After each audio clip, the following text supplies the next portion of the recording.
What's up, y'all? It's your girl, Lady J, and I'm back at another video. Y'all probably wonder why I'm talking all this because that crazy woman up in my sleep or whatever. But make sure y'all like, comment, and subscribe for more videos. And this is part 2 of my rape story. But anyway, let's hop right on into it.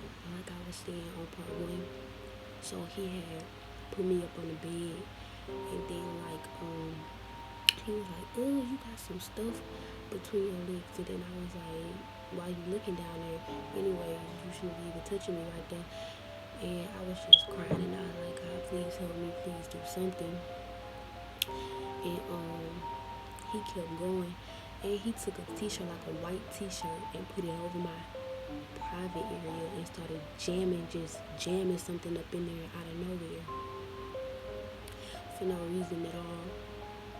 And like another time before that, he had did it.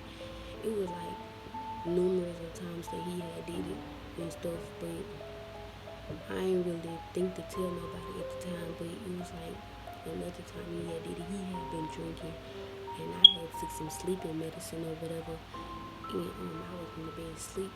And so he told my sister to go in the living room and get on the couch and go to sleep. And he came in the room where I was and woke me up.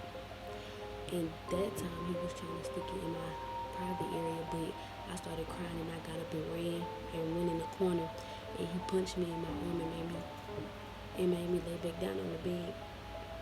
Sorry for my background.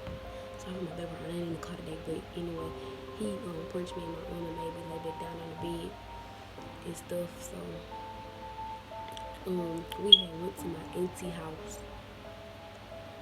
Like after all this had boiled down, I was crying and stuff, and I started doing bad stuff. And he was like, I ain't gonna do it no more. I'm just gonna take you to the hospital and let them do it. Which I didn't even think that the hospital do that type of stuff. But he was like, I'm not gonna do it no more. I'm gonna let the hospital do it or whatever. And then that's when we went to my auntie house that December, and then we was talking to my cousin, and I told my cousin what had happened. And so my cousin had I was like, promise you ain't gonna say nothing. And she was like, I promise I ain't gonna say nothing, but if you do it again, let me know. And I said, alright. So she lied, and she went told anyway. And then my auntie called me in the room, and I was like, what she want? Oh my God, am I in trouble? I thought I was in trouble or something. And she was like, no, when was you gonna tell me that your daddy was doing that? And I was like, I was just stuck because I didn't even know. I was like, who told you? And she was like, you should have told me. I could have did something about it. And then she had called CPS, and she was like, is he really doing it to you? And I was like, yeah, why would I lie about something like that? Just why would I make something up? Like, just to make it up? Why would I make that up? And so I was like, and she was like, did he really do that to you? And I was like, yeah. And so I went, like, the next morning, CPS had came, and then they was like, they started asking me questions, have I been touched by anybody else and stuff like that. And I was like, no, just him. And then they had told us we had to stay with our auntie until stuff get cleared. But my sister, being curious, she had to be extra and asked, can we come to Fairdy? So that's how we end up down here.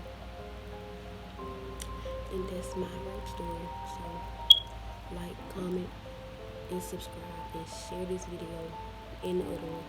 And if you ain't watched part 1, go watch that. And